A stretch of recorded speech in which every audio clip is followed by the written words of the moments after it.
Hello students, welcome to online class BA third year. हम बहुत ही महत्वपूर्ण इटालियन सामाजिक विचारक एंटोनियो ग्रामशी का अध्ययन कर रहे थे। किसका अध्ययन कर रहे थे?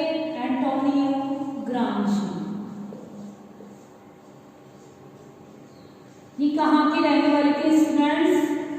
एंटोनियो ग्रामशी जो है इटली के बहुत ही महत्वपूर्ण सामाजिक विचारक माने जाते हैं। स्टूडेंट्स, मैंने आपको बताया था जो एंटोनियो ग्रामशी थे उन्होंने कार्ल मार्क्स, जिसका कि हम अध्ययन कर चुके हैं, और उनका जो महत्वपूर्ण वर्ग संघर्ष का सिद्धांत था, उस वर्ग संघर्ष के सिद्धांत का भी हमने अध्ययन किया था। तो मैंने आपको एंटोनियो ग्रामशी का जब जीवन परिचय बताया था, साथ ही साथ इनकी एक बहुत ही महत्वपूर्ण अवधारणा स्टूडेंट्स हमने पढ़ी, हेगेमोनी की अवधारणा जो है वो पढ़ी थी। उसके अंतर्गत भी बताया था मैंने आपको कि एंटोनियो ग्रामशी जो थे स्टूडेंट्स, उन्होंने क्या किया था? मार्क्स का समर्थन तो किया था, यानी वो मार्क्स के विचारों से प्रभावित तो थे। कौन? एंटोनियो ग्रामशी। लेकिन उन्होंने काफी सोच समझकर उनके विचारों को ग्रहण किया, न कि उनके विचारों का समर्थन करते हुए अंधानुकरण के रूप में उनका प्रयोग किया। तो मैंने आपको पहले भी जब एंटोनियो ग्रामशी की हेगेमोनी की अवधारणा या फिर पढ़ाने का जो सिद्धांत पढ़ाया था, उसके अंतर्गत भी आपको बताया था कि उन्होंने किसका समर्थन किया था? मार्क्स का समर्थन किया था स्टूडेंट्स। किसका समर्थन किया था? मार्क्स का, यानी मार्क्स के विचारों से प्रभावित थे। कौन? एंटोनियो ग्रामशी। तो देखिए मार्क्स ने क्या कहा था? मार्क्स ने कहा था उत्पादन प्रणाली को उन्होंने महत्वपूर्ण माना। किसको महत्वपूर्ण माना? उत्पादन प्रणाली को उन्होंने महत्वपूर्ण माना, और उसके अंतर्गत कहा कि समाज में वर्ग संघर्ष जो पाया जाता है, या फिर समाज में दो वर्ग जो उत्पन्न होते हैं, वो किसकी वजह से होते हैं? इस उत्पादन प्रणाली की वजह से ही होते हैं। तो इस उत्पादन प्रणाली को स्टूडेंट्स मार्क्स ने क्या माना था? अधिसंरचना माना था। क्या माना था? अधिसंरचना माना था। यानी मार्क्स के हिसाब से ये उत्पादन प्रणाली आधार के रूप में है, और समाज में जो भी परिवर्तन होगा वो परिवर्तन सिर्फ और सिर्फ किसकी वजह से होगा? इस उत्पादन प्रणाली की, यानी धर्म, राजनीतिक संस्थाएं,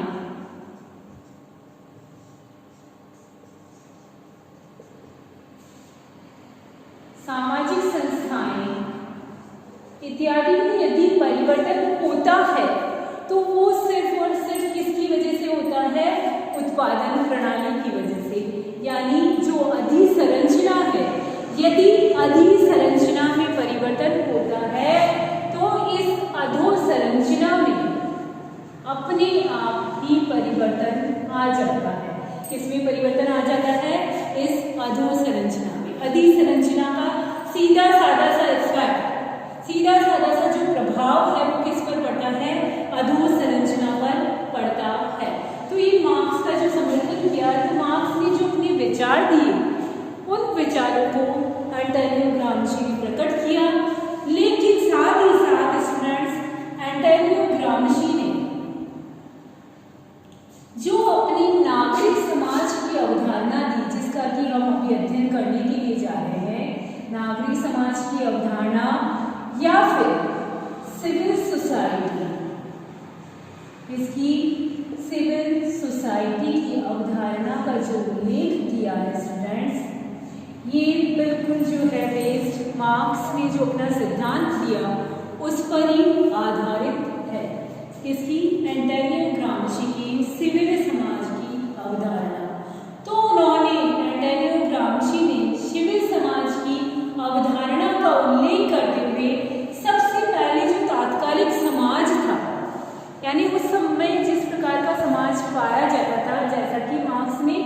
कहा, उसकी कमियों का उल्लेख करने का प्रयास किया है। क्या करने का प्रयास किया है कि तत्कालीन समाज जो है उसकी कमियां या कमजोरियां जो थी उनको बताने का प्रयास किया है।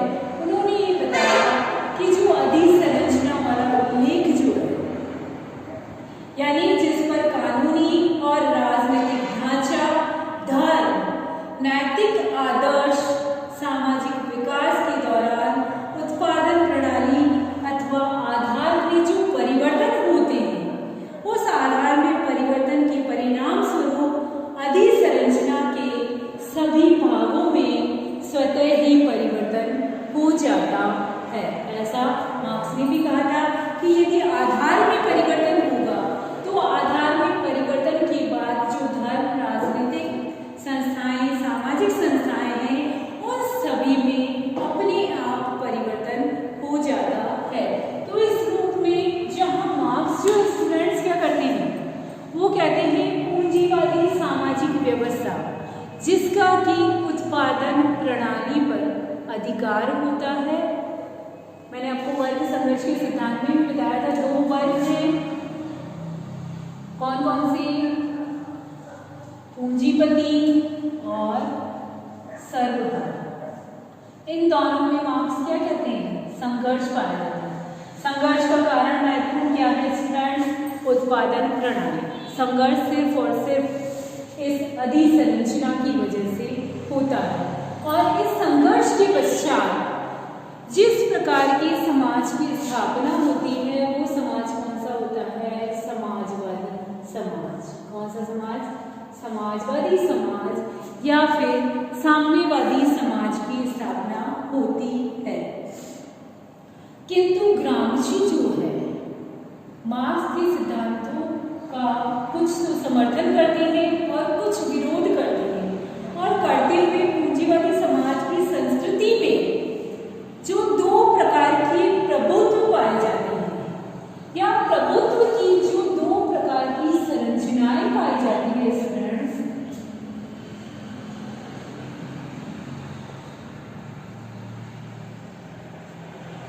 उन दोनों संरचनाओं का उल्लेख किया है। सबसे पहली संरचना जो एंटोनियो ग्राम्शी ने बताने का प्रयास किया है, वो बताई है राजनीतिक समाज। कौन सी बताई है? राजनीतिक समाज। किसकी? प्रभुत्व की, यानी व्यक्ति अपनी सत्ता को कायम रखता है, अपनी शक्ति को कायम रखता है, तो कौन सा समाज होगा? राजनीतिक समाज होगा। क्यों? क्योंकि राज्य जो है क्या करता है? समाज में अपनी सत्ता और शक्ति को बढ़ाना चाहता है, अपने प्रभुत्व को बढ़ाना चाहता है, और इस प्रभुत्व को बढ़ाने के लिए उसके पास क्या होना जरूरी है? शक्ति होना जरूरी है।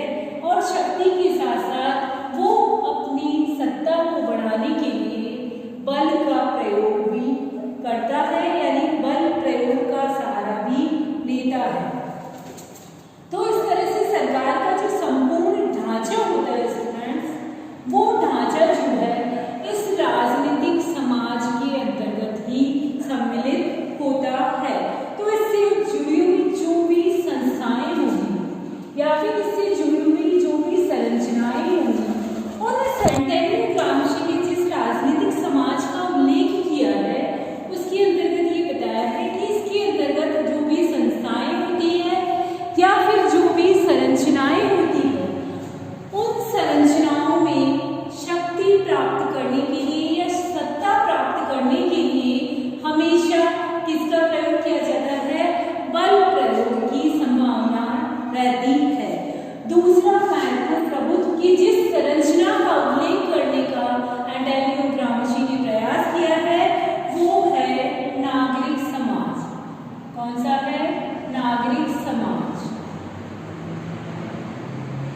तो जहां पर राजनीतिक समाज में बल प्रयोग, शक्ति, सत्ता इत्यादि चीजें पाई जाती है, वहां एंटोनियो ग्राम्शी के अनुसार नागरिक समाज के अंतर्गत व्यक्ति को अपना प्रभुत्व स्थापित करने के लिए जो महत्वपूर्ण जरूरी चीज होती है, वो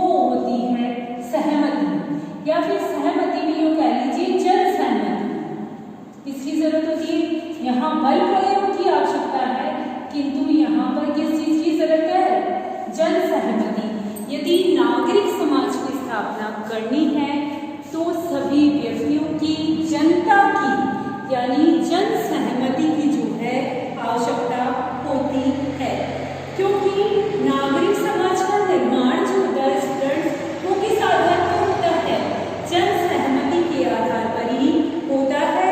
और ये नागरिक समाज जो होता है कैसा होता है, स्वायत्त होता है। कैसा होता है, यानी इसकी अंतर्गत स्वायत्तता का मतलब क्या हुआ, इसके अंतर्गत जो भी संरचनाएं जुड़ी हुई है, जो कि वेद है, उन वेद संस्थाओं को सिर्फ और सिर्फ जनता की सहमति आवश्यक होती है, क्योंकि जनता की सहमति के बिना ये स्वायत्त शासन जो है वेद नहीं माना जा सकता है। कैसे नहीं माना जा सकता, वेद नहीं माना जा सकता। इसीलिए किसकी आवश्यकता हो गई, जन सहमति की आवश्यकता हो गई। तो ग्रामशी कहते हैं कि ये जो परिवार है, पाठशालाएं हैं, धार्मिक संस्थाएं हैं, ये सब किसमें सम्मिलित होते हैं, नागरिक समाज के अंतर्गत सम्मिलित होते हैं। इनसे ही नागरिक समाज का निर्माण होता है और नागरिक समाज की जो सारी संस्थाएं होती है जो कि स्वायत्त होती है, स्वतंत्र होती है, यानी इसके अंतर्गत यदि जनता की सहमति प्राप्त होती है तो ये सभी संस्थाएं जो है नागरिकों को यह सीख देती है कि शासक वर्ग के प्रति स्वाभाविक रूप से सम्मान और निष्ठा का भाव रखना चाहिए, न कि किसी तरह के उनके शोषण और दमन का शिकार होने का सवाल है। कि जिस तरह से पूंजीवादी में या पूंजीवादी व्यवस्था के अंतर्गत दो वर्गों में संघर्ष होकर पूंजीपति जो है सर्वहारा वर्ग का शोषण करते हैं, दमन करते हैं, ग्रामशी के नागरिक समाज के अंतर्गत ऐसा नहीं है। उसके अंतर्गत शोषण और दमन को कहीं भी स्थान नहीं दिया गया है, बल्कि शोषण और दमन का तो उन्होंने आलोचना करते हुए बताया कि इसके अंतर्गत स्वायत्तता जो है वो अधिक। स्टूडेंट्स, ग्रामशी क्या कह रहे थे कि सिविल सोसाइटी या नागरिक समाज जो है उसके अंतर्गत क्या पाई जाती है, स्टूडेंट, स्वायत्तता पाई जाती है। तो इस रूप में ग्रामशी जो थे एक कैसे विचारक थे, एक मानवतावादी विचारक थे। साथ ही साथ मैंने आपको पहले भी बताया था कि वो मार्क्सवाद के प्रति निष्ठा रखते थे। क्या करते थे, मार्क्सवाद के प्रति निष्ठा रखते थे, लेकिन उसका जो सिद्धांत था उसका पूर्ण रूप से समर्थन करने का प्रयास जो है किसने नहीं किया, ग्रामशी ने नहीं किया। साथ ही उन्हें जब हेगेमनी का सिद्धांत और जीवन परिचय पढ़ा था उस समय बताया था कि इटली में जो निरंकुश शासन पाया जाता था मुसोलिनी का, उस निरंकुश शासन का विरोध करने का प्रयास जो है वो भी किसने किया था, स्टूडेंट, एंटोनियो ग्रामशी ने किया था।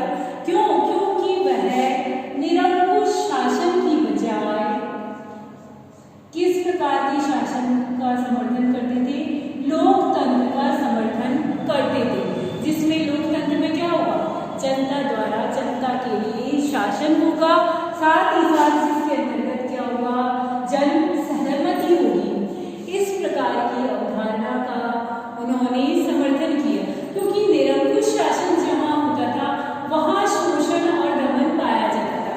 तो इटली में जो मुसोलिनी का शासन था, जिस समय वो दमन और शोषण का कार्य करता था, उसका विरोध करने का कार्य जो है किसने किया था, एंटोनियो ग्रामशी ने किया था।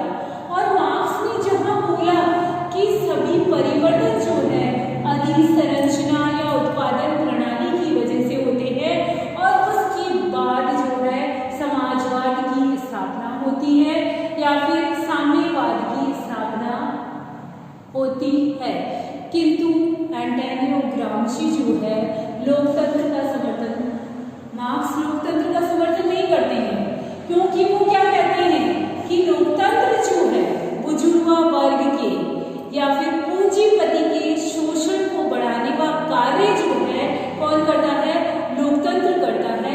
इसीलिए मार्क्स लोकतंत्र का कभी भी समर्थन नहीं करते थे। इसकी बजाय जो एंटोनियो ग्रामशी थे वो लोकतंत्र का समर्थन करते थे। वो ये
क्या किया है? लोकतांत्रिक सामाजिक व्यवस्था का उन्होंने समर्थन किया है कि समाज में जो है लोकतंत्र जो है, जिसके अंतर्गत प्रत्येक व्यक्ति को अपने व्यक्तित्व का विकास करने का अधिकार होगा, जिसके अंतर्गत जनता के द्वारा शासन होगा। और ये लोकतंत्र, मार्क्स ने क्या कहा था दास कैपिटल में, ये लोकतंत्र जो है शोषण का कारण है। किसका कारण है? शोषण का कारण है। उन्होंने अपनी जो बहुत ही महत्वपूर्ण पुस्तक थी मार्क्स ने, उसमें दास कैपिटल के अंतर्गत उन्होंने बताया कि जो लोकतंत्र है वो शोषण का मुख्य कारण है। लेकिन ग्रामशी इससे जस्ट उलट अपने विचारों को रखते हुए कहते हैं कि लोकतंत्र जो है कभी भी क्या नहीं करता है? शोषण और दमन का कार्य नहीं करता है। और साथ ही साथ उन्होंने ये बताया कि जो लोकतंत्र है वो आधुनिक समाजों के अंतर्गत बहुत ही महत्वपूर्ण माना जाता है। साथ ही साथ इस लोकतंत्र की वजह से या फिर जन सहभागिता की वजह से जो परिवर्तन होते हैं वो किस किस में होते हैं? भाषाई, संरचनावादी परिवर्तन जो होते हैं इस नागरिक समाज और सिविल सोसाइटी की वजह से ही पाए जाते हैं। तो इस रूप में जो एंटोनियो ग्रामशी है उन्होंने नागरिक समाज का पूरे पुरजोर से समर्थन किया और साथ ही साथ लोकतंत्र का समर्थन करते हुए बताया कि लोकतंत्र जो है कभी भी व्यक्ति का शोषण और दमन नहीं करता है। और न ही मार्क्स की तरह ये बताने का प्रयास किया कि समाज में जो परिवर्तन है वो केवल और केवल क्रांति की वजह से